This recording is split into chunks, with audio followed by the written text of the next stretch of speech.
High বন্ধুরা, কেমন আছো সবাই? দেখে নেব এই সন্ধেবেলায় তোমার পার্টনারের কারেন্ট এনার্জি কী তোমার জন্য।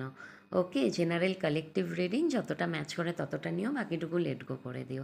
আর চ্যানেলটাকে সাবস্ক্রাইব এবং লাইক করে দিও এনার্জেটিকভাবে জুড়ে থাকার জন্য। আচ্ছা, ওনার যেটা এনার্জি, ওনার ইমোশনাল তোমার জন্য না ভরে ভরে বেরাচ্ছে, ভরে ভরে বেড়াচ্ছে এবং কোনো কিছু নিয়ে দুশ্চিন্তা করছে। এমন কিছু জিনিস আছে ওনার জীবনে যেটা ওনাকে ভাবাতে, মানে ওনাকে ভাবাচ্ছে আর কি, চিন্তায় ফেলছেন। তুমি ছাড়া কোনো অপশান থাকতে পারে ওনার জীবনে, এবং উনি লুপের মধ্যে ফেঁসে আছেন। এটাও হতে পারে উনি কোনো কিছুতে, কোনো লুপ থেকে বেরাতে পারছেন না, নিজেকে ওখানে ফাঁসিয়ে রেখেছেন।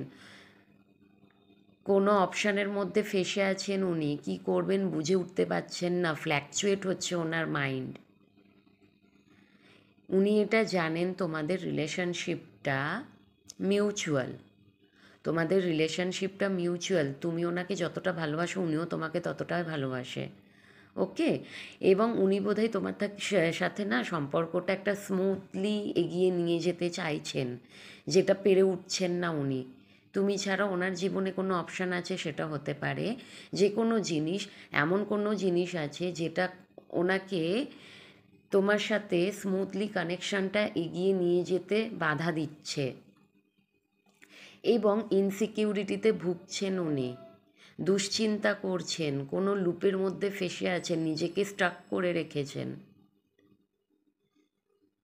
বুঝতে পেরেছো? ওনার সিচুয়েশানটা খুব একটা ভালো নেই। ওনার লাইফে অনেক অবস্টিকাল আছে যেটার জন্য উনি ইনসিকিউরিটিতে ভোগেন।